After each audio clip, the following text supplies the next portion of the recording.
Summer Games Done Quick 2019 was another week of exactly what it sounds like.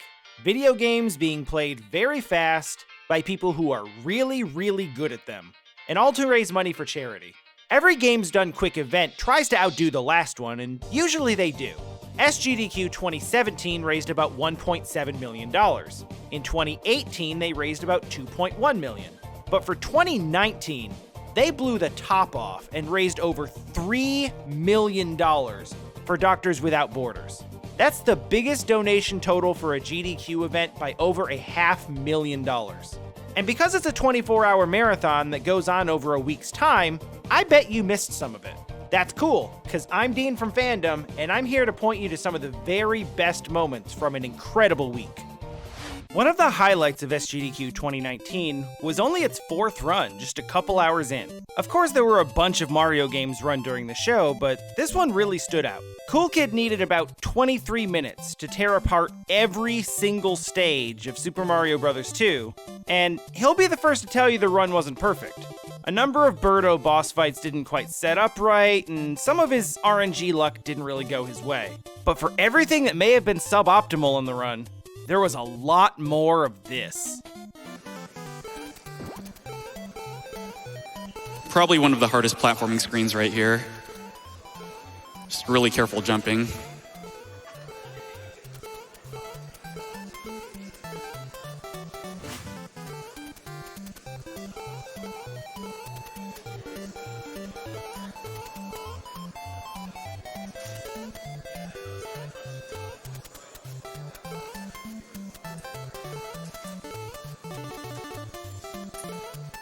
Nice.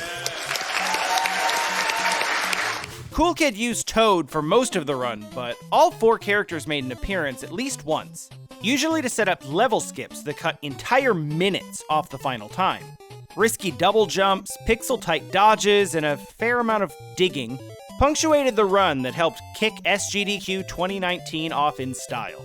Oh, and welcome back to one of GDQ's best running gags. And here is...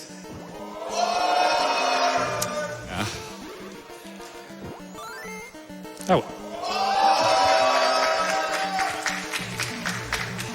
Birdo's not really cooperating. I'm gonna just take my time here. Some runs at a GDQ are memorable because of a skilled runner. Some have really entertaining couch commentary. Or maybe they have really good crowd engagement. But rarely, you see a run like Streets of Rage, which has all of the above. French-Canadian runner C'est Patou used what seemed like thousands of button inputs per stage to wiggle, wiggle, wiggle. So here it's always the same. You just wiggle your way to victory. Wiggle, wiggle, wiggle, wiggle, wiggle, wiggle. Wiggle, wiggle, wiggle. Through all 8 stages of the classic Sega beat-em-up on its hardest difficulty. This run had a little bit of everything. From a dancing couch... It's time to start wiggling again, you know what I'm saying? It's kind of a little bit of the sign to sign. Listen to the beat. Shout out to Usual School Shit.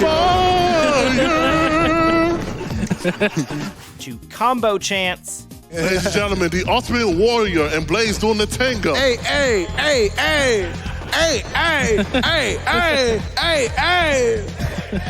Hey, hey, hey, hey, hey, hey, hey, hey, hey, hey, hey. Ladies and gentlemen, give it up for the Ultimate Warrior and Blaze in the tango. To JoJo references. You got Blaze looking like a JoJo's character. The main technique on display here involved wiggling Blaze back and forth on the screen during attack animations, hitting enemies on both sides simultaneously. Meanwhile, the couch brought the hype and the jokes, and in one case they even brought in an assist on a boss fight while the timer was running. But we have time that someone else will play this boss for me because it's so simple. So come here, Faust, and do a round of applause for him. You guys, you just have to hold right and hit C, so to jump, and you will reappear in front. So after that, just attack, attack, flip over, attack, attack. So you can do it. Punch, punch, jump. Yeah, exactly. And as if it wasn't enough for C'est Patou to come in over a minute under his estimate, even with all the fooling around during the run, He then took up a second controller to set up a 2-controller level skip glitch in the final stage, just for fun. Nice.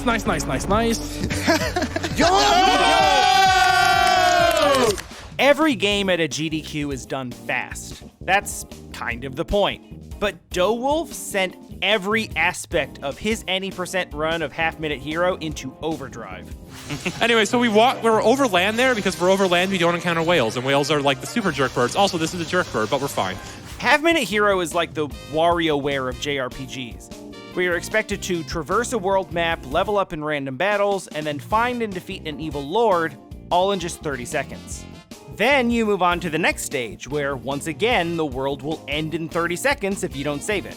Every 30-second scenario has its own little mini-mission, like fixing a bridge, or saving villagers, or wiping out an army of demon cannons.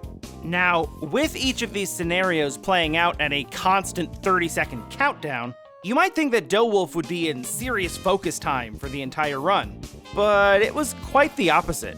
He almost never stopped talking.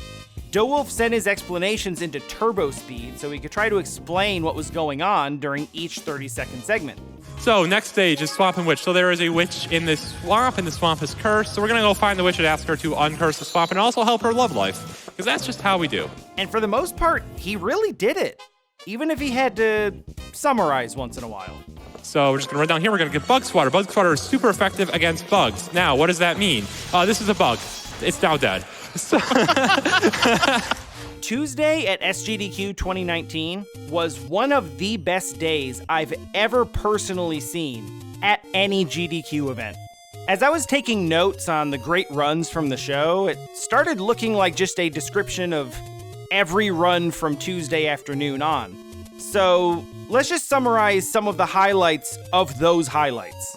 We'll start with Zallard1's run of Punch-Out for Wii. Because of a donation incentive, he played the entire game blindfolded. Now, Zallard has already done Mike Tyson's Punch-Out blindfolded, so you may remember his skills from AGDQ 2018. But on Punch-Out for Wii, he drove those skills even further. He finished the first loop of fights, and then the title defense loop of fights in just over 1 hour and 4 minutes. All right, so technically time is now, but what is the time at right now? 1 hour, 4 minutes, 23 seconds. What? You kind of been killing it up here, boss. And that was without ever losing or restarting a fight. Honestly, he seemed to have more trouble navigating the menus than he ever did with the boxers. But since he was using the Wiimote's pointer function while blindfolded, that's not really surprising. Still, that didn't stop him from navigating the menu after the credits, apparently much better than he expected to. Are you shitting me? I'm sorry. I'm so sorry. That's like a 1 in a trillion thing. Zallard's run really went so well, most of it seemed to surprise even him. And then he followed it up by just casually KOing Secret Boss Donkey Kong. Oh. Let's go. I guess that's it.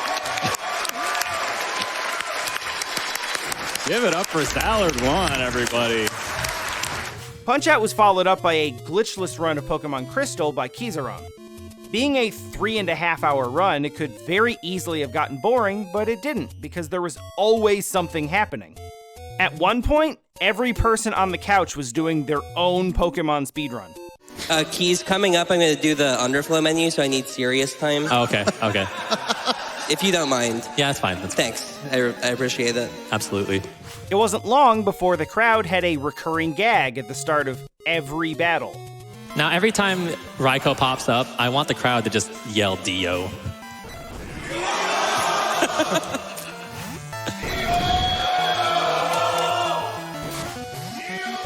Dio. Yeah, make this count, guys. It's the last Dio. Let's hear some hype for the red fight. Let's go! Dio! Yeah! And most importantly, this run started an incredible donation train, in which people started donating amounts that matched the numbers of their favorite Pokemon. Oh my gosh, we have a $389 donation from Anonymous saying, gotta rep my beautiful child Torterra. We have a $263 donation from Griffey Poo saying, if it ain't Zigzagoon, I don't want to hear about it. Lade Sumo donates $143, saying, gotta give another vote to my spirit animal, Snorlax. PK Saber 10 donates $227, saying Steel is the best type, and my favorite out of all of them is the best burb, Skarmory. Delibird 150 donates $225, saying, here's a present. Be careful, it might explode. We also have a $196 donation from James1232 saying, sorry, Vaporeon fanboys, but Espeon is the best evolution. Put this to runner's choice. And Keys, I'm going to ask, do you want to put that towards Deltarune? Because we just met the Mort the Chicken incentive. Absolutely put it towards Deltarune. That's part of the reason this run alone raised over $100,000. After Pokemon came a trio of excellent races. The Legend of Zelda Randomizer, Deltarune True Pacifist, and Super Mario Sunshine Any %. All three races were extremely close. The Zelda 1 race was so close, being the first to defeat Ganon wasn't even a guarantee of victory. Following that up was a perfectly imperfect run of Resident Evil 2 Remake, a UFO ending run of Silent Hill 3 that came with a musical number. Turn this up. Yo, man. Please turn up. Yes. Yo. Shake it. Yes. Shake it. Yo. Oh yeah, there it is.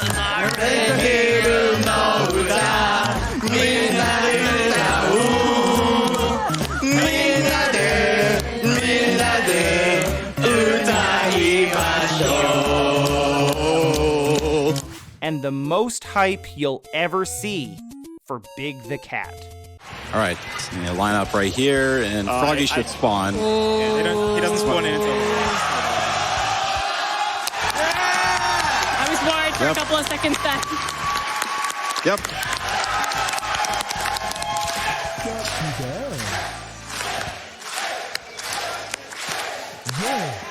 Yes. Honestly, there's so much more here to see. But really, if you just look at any run that happened between about Tuesday afternoon and early Wednesday morning, you're probably going to see something amazing. If the name Remnants of Nazith doesn't ring any bells for you, don't worry, you're not alone. It's a tiny little indie platforming game with a grappling hook, challenging stages, and some insanely fast movement. And by the runner's own admission, nobody really knows about it. But after Epic Cat burned through it in less than 20 minutes, it might be a little bit better known, especially in the speedrunning community, since it basically looks like Celeste, but with a grappling hook. Epic Cat gleefully zipped through the game, keeping up commentary by himself because... Basically, nobody plays this game. There's like 6,000 people who own the game, so... If you're a fan of fast, precise 2D platformers run even faster than they're even supposed to go, definitely give this run a look. If you're like me, you might have looked at this and said, wait, what? How do you speedrun Minecraft? Well, if you watch this run, you'll see exactly how. And it'll only take you about an hour. From creating stone tools in under a minute to killing the Ender Dragon with exploding beds, Illumina drove the logic of Minecraft to its extremes. The run category was any % random seed glitchless, which basically meant Illumina didn't know anything about the map and couldn't use any sort of manipulation to give himself favorable drops. So even starting from absolutely no knowledge of where anything was on the map, here's a few of the timestamps of when major events happened in the run. He had his first Flint and Steel in under 4 minutes. He reached the Nether in under 20 minutes. Found the Stronghold in under 30 minutes. And he opened the End Portal at about 55 minutes. And the only reason it took that long is because of bad RNG on Ender Pearl drops. Despite a really bad spawn in the end. Oh no. Oh. Illumina long-distance sniped all the End Crystals, and then bed exploded the Ender Dragon to death in just a few minutes, finishing his run at a time of just 1 hour and 12 seconds. Time. There we go. All right. 1 hour. That was really good. Almost sub-hour, right? Yeah, very good. Yeah. It seems like there are a couple of blocks at every single GDQ that simply cannot be missed. And it seems like we talk about them in every GDQ recap. So for the sake of variety, I'm not going to go too in-depth on all of these, but it would be silly to not at least mention them in passing, because they are always some of the highlights of the event. So, in case you needed to be told, the Mario ROM hack block and TASBot block were, as usual, incredible entertainment. We had a blind relay race of a Super Mario World hack starring 8 of the very best Mario players in the world, split into 2 teams of 4. They worked together to clear the game, with levels they'd never seen before, but they had to pass off the controller in a relay each time they took a death. Following that was Invictus and Grand Poo World 2, a couple of the most creative and well-designed Kaizo Mario hacks in existence. So, generally speaking, you could catch basically any Mario game during GDQ and be impressed, but pay special attention to the super difficult ROM hack versions. Of course, if that isn't your thing, the TASBot block was a hit as usual as well. In case you're not familiar with TASBot, here's a quick explanation. TAS is an acronym for Tool Assisted Speedrun. It involves a digital program performing countless controller inputs per second. In other words, a TAS is capable of absurdly precise tricks and maneuvers that would be impossible for humans. So in this case, that meant creating symmetrical line patterns in Tetris, skipping entire portions of the track in Mario Kart Wii, and most importantly, absurd movement in Celeste.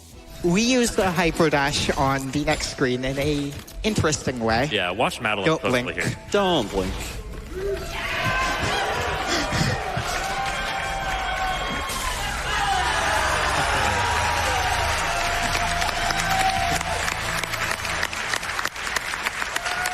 Now, Celeste has been run by TASBot at GDQ before, but this was an all berries run, so the route was completely different. And Celeste has an interesting quirk where Madeline doesn't collect the strawberry she hits in a level unless she touches the ground for more than about 9 frames at a time. In other words, she has to be on the ground for about 1/6 of a second or else the berries simply follow her around in a train. That's why this happened. And got another really good vantage point of the berry train coming up here. Just keep going. You expect it to stop, and it just doesn't. That berry train actually lags some people's computers. It's hilarious. But don't worry, there was a big payoff at the end. And we did not have to do this, but we knew everybody wanted to see this.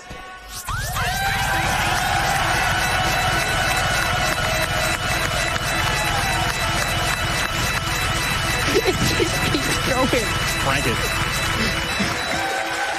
One thing I've learned in my time watching GDQ events is that the ending is always worth watching. Even if you don't watch for the game itself or you're not interested in the game itself, it's still worth tuning in for the absolutely insane train of donations and hype from the crowd at the very end. Don't believe me? Let's have a look at SGDQ 2019's donation total before the start of Chrono Trigger, the show's final game. And in case you forgot, here's where it ended up.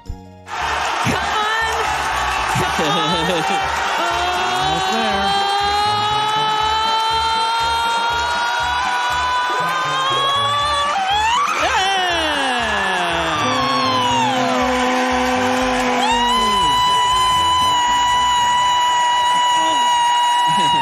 Now listen, I don't mean to take anything away from Puexel's absolutely stunning 100% run of Chrono Trigger, which he finished well under his 6-hour estimate, even though he did some optional menuing to stall for time on a late donation incentive.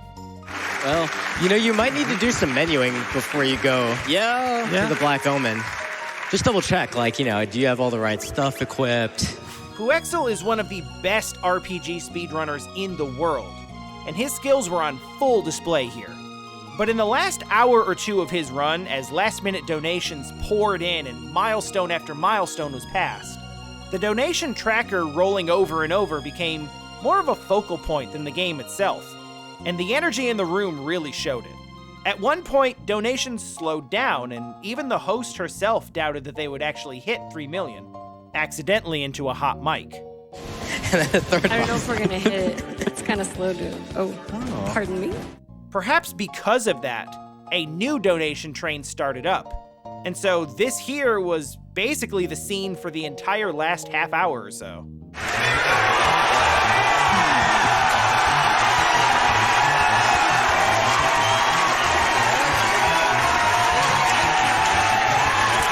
And if you think this is hype now, imagine watching this live. Now, you might have noticed that I cheated a little. I included an entire day, and I included some blocks of games rather than picking out individual ones. And that's true, but you have to understand, this show was that good. It wasn't just the best GDQ yet in terms of donations. It may have also had the most consistently enjoyable games to watch. And it's not just the games that make these things fun. It's the crowd, the announcers, and of course, the donation messages. All right, we got a $30 donation from Base Windu that says, shoutouts to Doctors Without Borders and GDQ. Kirby was one of my first games on the original Game Boy. Edobean, may I get a Kirby hi and a Puyo! Puyo! All right, we have $500 from Pet the Eevee saying, do it! Some moments of the marathon were definitely better than others, but to truly get into all the best highlights would be a marathon in itself. So if you watched the show yourself and you think I missed something here, let me know what your favorite moments were in the comments below. I've been Dean from Fandom, and I'll see you all next time.